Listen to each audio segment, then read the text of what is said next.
नारद जी के कहने पर सनत कुमारों ने श्रीमद् भागवत रूपी गाथा को सुनाया। नारद जी ने कहा महाराज आपने सुना तो दिया कि कथा सुनने से प्रत्यक्ष चमत्कार भी दिखला दिया कि भक्ति ज्ञान और वैराग्य तीनों खड़े हो गए, लेकिन महाराज जी इस कथा को सुनकर के और किस किस का कल्याण हुआ वो और सुनाओ। तो आत्मदेव नामक ब्राह्मण की कथा को सुनाया। एक ब्राह्मण था जिसका नाम था आत्मदेव। ब्राह्मण तो ठीक ठाक थे, लेकिन इनकी एक पत्नी थी, उसका नाम था धुंधली देवी। क्या नाम था? धुंधली। ब्राह्मण तो बड़े धर्मात्मा, कर्म कांड पर भरोसा रखते हैं, बढ़िया कर्म धर्म करते, पूजा पाठ करते, यज्ञ करते, जप करते, तप करते, ध्यान करते, हवन करते। लेकिन धुंधली देवी इतनी खतरनाक, जब तक पड़ोसी से लाठी चार्ज ना हो जाए वे भोजन ही नहीं करती। इतनी लड़ने वाली। अच्छा लड़ने वाली तो ठीक है, और सुनो कितनी खतरनाक। इतनी खतरनाक कि वो लड़ाई तो लड़ती, बगल में बढ़िया मटका पानी का ले लेती हाथ में, उसी में गिलास डाल लेती। किसी ने कहा ये मटका किस लिए? बोले लड़ने के लिए। मटका से कौन सी लड़ाई होती है? बोले वाह, लड़ाई करते हैं तो गाली बकते हैं तो गला सूख जाता है, तो पानी भी तो चाहिए। अरे देवी जी पानी पीना है तो भीतर पिया। हाँ भीतर पानी पीने जाएंगे, लोग तमाशा देखने वाले नहीं भग जाएंगे। धन्य है देवी। और ऐसे कई जगह होते हैं। वैसे एक बात बताएं, विनोद की बात है, हंसी की बात। जितने भी यहाँ शादीशुदा इंसान बैठे उनसे पूछो कैसी कट रही जिंदगी। अब घरवाली के चक्कर में जरूर कहते हैं हाँ ठीक है, बाकी उन पे जैसी बीत रही सो काऊ पे नहीं बीत रही, बहुत बुरी बीत रही। बाहर चाय हंसते हुए जाएंगे। एक हमारा चेला था चंगीलाल। चंगीलाल इतना ठहाका लगाता था, हंसता था, बहुत बहुत हंसता था, बहुत। लेकिन एक दिन हम घर में ही रुके थे उसके, बोले गुरुजी घर आइए, तो हम घर गए। घर में रुके थे, चंगीलाल बाहर गया था, शाम को आया। और शाम को जैसे ही आया तो बाहर तो एन हंसता था, जब हमारे आश्रम आता था खूब हंसता था, लेकिन जैसे ही घर सो, हमने कहा मुंह क्यों बनाए? तो पत्नी जब तक किचन में चलेगी तब तक बोली ये तेना हंसवाइयो। हमने कहा क्यों? बोले अगर घर पे हंसेंगे तो वो इतने सुनाएगी प्रवचन है, दिन भर हंसते रहते हो। तो हमने कहा कि तुम घर में प्रवेश ये मुंह लटका के क्यों खड़े होते हैं, घर में मुंह लटका के क्यों आते हो? बोले गुरुजी बड़ी आफत है, शुरू में तो हम भी हंसते हुए आते थे, लेकिन जैसे ही हंसते हुए आते थे सोई पत्नी कहती थी हैं कहां से आंखें लड़ा के आ रहे, कहां से आ रहे, बड़े ठहाका लगा उतारे, किससे बातें कर रहे थे, दिन में तो बड़ी गुल छल्ले उड़ाते हो। महाराज रोज प्रवचन होते थे, उसी दिन से हम घर जैसे ही आते हैं तो ऐसा मुंह बना लेते हैं जैसे किसी ने 4-6 तमाचा ठोक दिया। बोले उस दिन से लड़ाई बंद है भगवान की कृपा से। हाँ तो कई लोग ऐसे भी होते, बोलो सीताराम। तो कई लोगों की ऐसी जिंदगी होती। आत्मदेव नामक ब्राह्मण की भी जो पत्नी थी, आहा धुंधली देवी, वो भी बड़ी विचित्र। ब्राह्मण तो बड़े सीधे, इनके घर पर ये विचित्र स्थिति ये थी कि कोई भी संतान नहीं थी। और ये इतने कर्म के विचित्र रहते कि ये पेड़ लगाते थे तो पेड़ फल नहीं देते थे, गाय लाते थे तो गाय बच्चे नहीं देती थी। एक दिन ब्राह्मण ने विचार किया कि इस संसार में हमारा कोई नहीं है और जीने का कोई मतलब भी नहीं, क्योंकि लोग हंसते भी हैं, लोग तमाशा भी देखते हैं। मन में चिंता हुई क्या किया जाए, मरने जाए। तो जंगल में मरने के लिए वन में गए। सोई एक महात्मा ने देखा जंगल में एक पेड़ के नीचे रोते हुए बैठे थे, अपने कर्म पर अपने भाग्य पर रो रहे थे। हे भगवान हमने ऐसा कौन सा अपराध किया कि हमारे कोई भी संतान नहीं है। महात्मा ने देखा आंखों से आंसू आ रहे, लगता कोई भगवान का भक्त है, इस जंगल में भक्त ही बैठा होगा। महात्मा पहुंच गए। अरे पंडित जी सीताराम। जी महाराज सीताराम सीताराम सीताराम। महाराज हाँ कृपा करो हम पर। पंडित जी भगवान के लिए रो रहे हो, बड़े धर्मात्मा नजर आ रहे हो। पंडित जी बोले महाराज भगवान के लिए नहीं रो रहे, अपने भाग्य पर रो रहे हैं। भाग्य पर क्यों रो रहे? महाराज हम अपने भाग्य को कोस रहे हैं कि ना जाने ऐसा कौन सा अपराध हमसे बन पड़ा, आज तक एक भी संतान नहीं भई। महात्मा मन ही मन हंसने लगे। हे भगवान हम तो सोच रहे थे भगवान का भक्त है, ये तो बेटा का भक्त दिखाई पड़ रहा है। अरे पंडित जी बेटों के चक्कर में मत पड़ो। जिनके बेटा हैं वो कौन सा सुखी हैं, वो भी तो रो रहे हैं। ये बेटा किसी के नहीं हुई है, संसार में कोई किसी का नहीं। सुर नर मुनि सबकी यह रीति, और स्वार्थ लाग कर ही सब प्रीति। साफ चला चली का संसार है, कोई भी अपना नहीं है।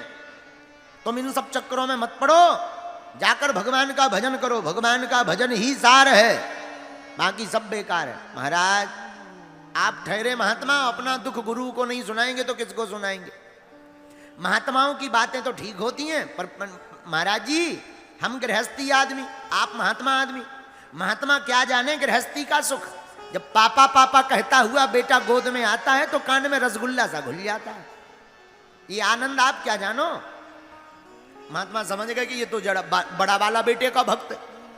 महात्मा बोले सुनो महाराज, हम आपका भाग्य पढ़ देते हैं। हाँ महाराज पढ़िए, कैसा भाग्य है हमारा।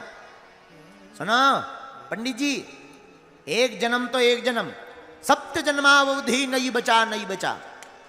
एक जन्म तो ठीक है, 7 जन्म तक तुम्हारे भाग्य में कोई संतान नहीं है।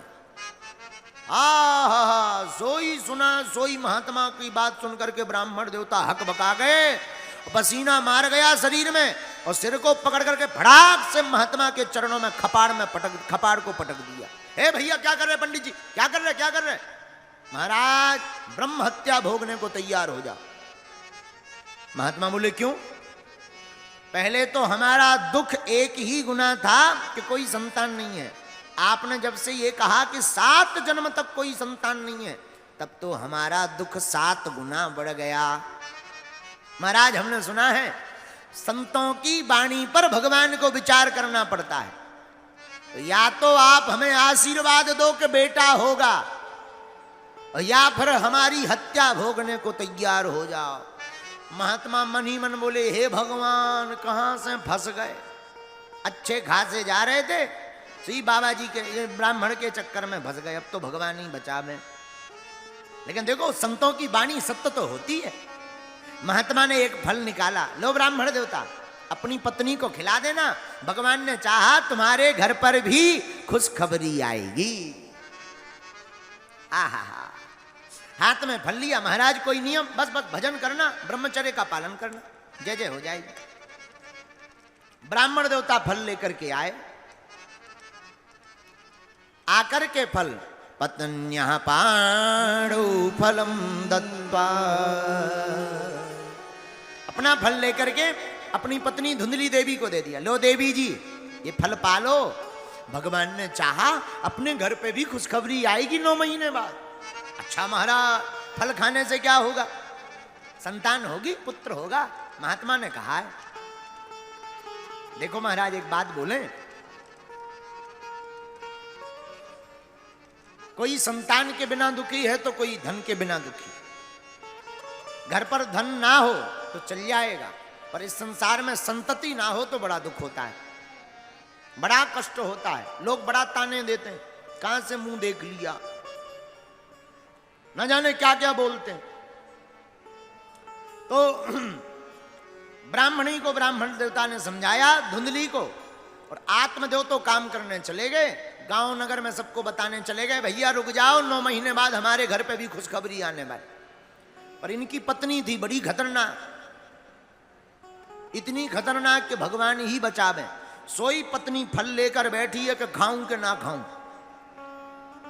इतने में पड़ोसन आ गई। अरे बहन क्या कर रही हो? अरे सखी तू ठीक आ गई, आ बैठ, आजा आजा बैठ बैठ, बहुत अच्छी आई हो तुम, अच्छे समय पर आई हो। तू बड़ी चिंता में दिखाई पड़ रही है धुंधली देवी। अरे सखी मैं क्या बताऊं, मेरे पतिदेव ये फल लाए हैं और कह रहे थे खा लो इससे संतान हो जाएगी। तू बता कहीं फल खाने से संतान होती है? पड़ोसन ने कहा इसमें खाने में क्या दिक्कत है, महात्माओं का आशीर्वाद है, शायद लग जाए, खुशखबरी आ जाए। क्या दिक्कत है? बोले दिक्कत तो कुछ नहीं, पर कुछ मन में शंकाएं हैं। अच्छा बता क्या शंका है? एक शंका है। कौन सी? मैंने सुना है जो स्त्री गर्भवती हो जाती है वो दौड़ नहीं पाती है, दौड़ नहीं लगा पाती, तेज भाग नहीं पाती। तो पड़ोसन ने कहा तुझे कौन सा आर्मी में भर्ती होने जाना है भाई, दौड़ने कहां जाना है? बोले भाई आर्मी में भर्ती तो नहीं होना है। पर धुंधली देवी ने कहा मान लो हमारे घर में आग लग गई, आग में सब तो भाग जाएंगे, मैं जलकर मर जाऊं। पड़ोसन ने कहा गारंटी थोड़ी है कि आग नहीं लगेगी, आग लगेगी। तो धुंधली देवी बोली तू गारंटी लेके आग नहीं लगेगी। पड़ोसन ने सोचा घाम काय को गारंटी ले, कहीं यही आग ना छुपा देवे गारंटी जीतने के चक्कर में। पड़ोसन बोली मैं गारंटी तो ना ले पाऊं। अच्छा तो एक और शंका है। क्या? मैंने सुना जो स्त्री गर्भवती हो जाती है वो फिर रूपवती नहीं रहती, उसका तेज छिन जाता है, रूप चला जाता है। ये व्रत की बात तो मैं मत पढ़ो, फल खाओ, भगवान का नाम लो, रूप के चक्कर में मत पड़ो, वंश बढ़ जाएगा, नाम रोशन होगा। नहीं मानी। जब नहीं मानी सोई पड़ोसन छोड़ छाड़ के भग गई कि अब जो तुझे करना हो सो करो, हम तुझे चले। जय सीताराम। इतने में धुंधली देवी की एक बहन थी, उस पर भगवान की बड़ी कृपा महाराज, बड़ी कृपा। 2-3 बच्चे तो वो घर पे छोड़कर आई थी। एक बच्चा पैदल आगे चल रहा था, एक बच्चे को वो गोद में लिए हुई थी, एक बच्चा उंगली पकड़ के चल रहा था, एक बच्चा अभी अभी कोख में पल रहा था। पूरी क्रिकेट टीम तैयार। हाँ, अब वो जैसे ही आई सोई धुंधली, अरे बहन आ गई आ गई, आओ आओ आओ बहन बैठो। सोई धुंधली की बहन ने कहा बड़ी चिंता तो दिखाई पड़ रही, क्या कारण है? अरे क्या बताऊं बहन, हमारे पति देव ये फल लाए हैं, कह रहे थे खा लेना, गर्भवती हो जाओगी, पुत्र होगा, संतान होगी। तो धुंधली की बहन तो चाहती थी कि इसके कोई भी संतान ना होवे। क्यों? अगर एक भी संतान नहीं होगी तो 1-2 बेटा हमारे यहीं पर सेट हो जाएंगे, इसकी संपत्ति हमारी हो जाएगी, हमारे बच्चे आनंद करेंगे, मौज करेंगे। ए धुंधली, इन महात्माओं बैरागियों के चक्कर में मत पड़ो, ये बाबा आदमी है, ना जाने कौन सा मंत्र फूंक दें तू पागल हो जाए। तो क्या करें? पतिदेव तो बड़ा विश्वास से फल लाए थे, वो पूछेंगे क्या जवाब दूंगी? एक काम कर, अभी अभी मेरी कोख में बच्चा पल रहा है, तू गर्भवती होने का नाटक शुरू कर दे, झूठ मूठ का। इस फल का क्या करूं? ये गाय बंधी है, एक भी संतान नहीं, इस गाय को खिला दे, देखते हैं फल में कितनी ताकत। और तू झूठ मूठ का नाटक करके गर्भवती है।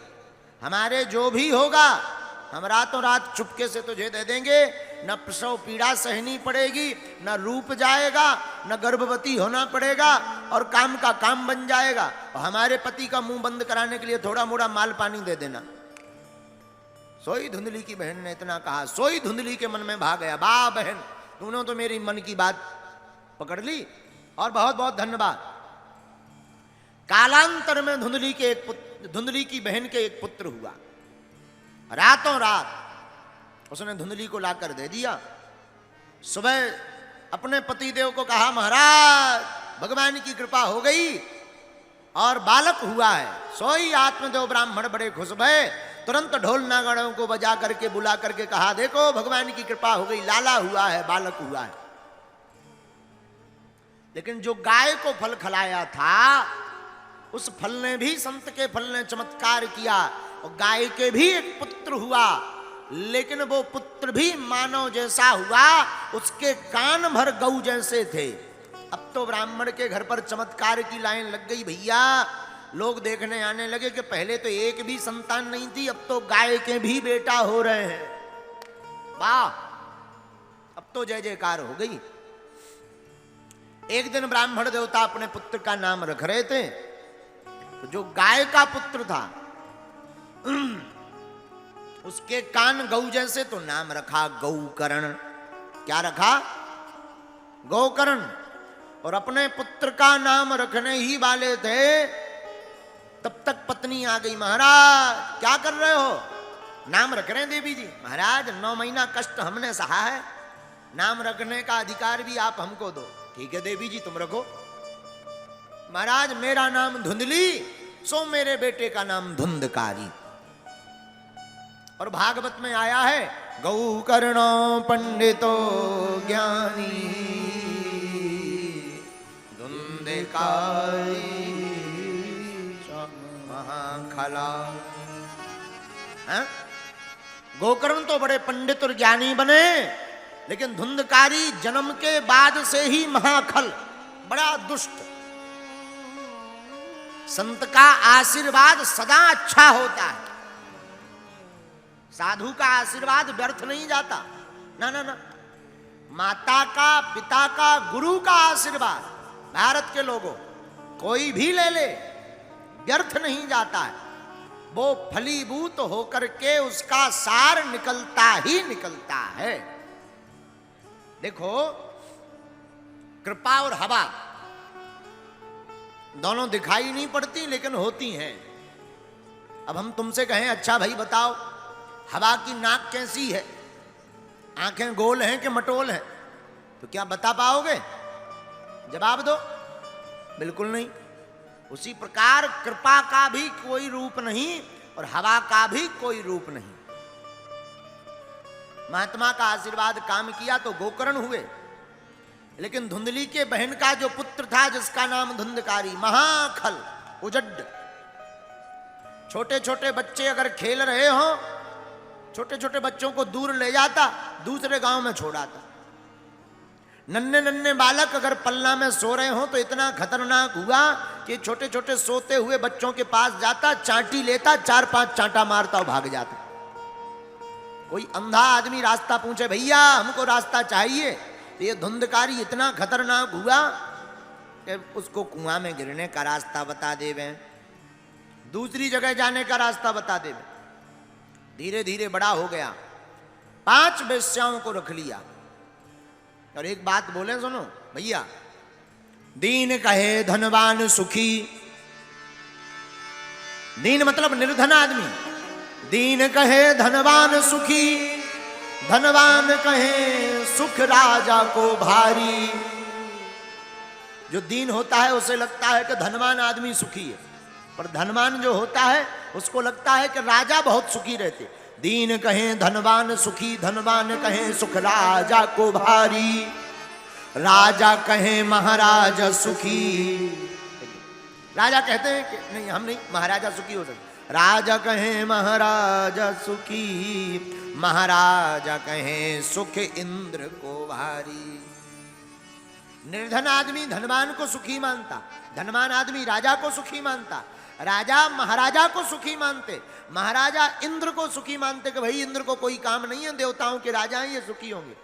राजा कहे महाराजा कहे सुख इंद्र को भारी, इंद्र कहे मोते ब्रह्म सुखी। इंद्र से पूछा तुम सुखी हो? अरे बोले हम नहीं है, देवताओं में बड़ा माथा पच्ची है। फिर कौन सुखी है? इंद्र कहे मोते ब्रह्म सुखी, ब्रह्म कहे सुख विष्णु को भारी। ब्रह्मा जी ने कहा तुम सुखी हो? ब्रह्मा जी से कहा। ब्रह्मा जी बोले हम भी सुखी नहीं, इंसान बनाते बनाते हम खुद परेशान हो गए और धन्य है ब्रह्मा जी, इतने इंसान बनाए। अच्छा आप विचार करना, कभी लाखों लोग ब्रह्मा जी ने बनाए, लेकिन कभी भी लाखों लोग, लाखों चेहरे, कितने सांसें ब्रह्मा जी के पास होंगे? लाखों लोगों में एक आदमी की कितनी उंगलियां हैं हाथ की? कितनी है? 10। अब तुम्हारी 9 हो तो भगवान जाने। अब जबलपुर वालों की शायद 9 होती। धन्य है ब्रह्मा जी, इंसान के एक दोनों हाथों में 10 अंगुलियां, और 10 अंगुलियों में कितने फिंगरप्रिंट नहीं होते हैं, लेकिन करोड़ों लोगों की उंगलियां हैं और करोड़ों उंगलियां हैं, पर कभी फिंगरप्रिंट एक नहीं मिल सकते हैं। यही करामात है ब्रह्मा जी की।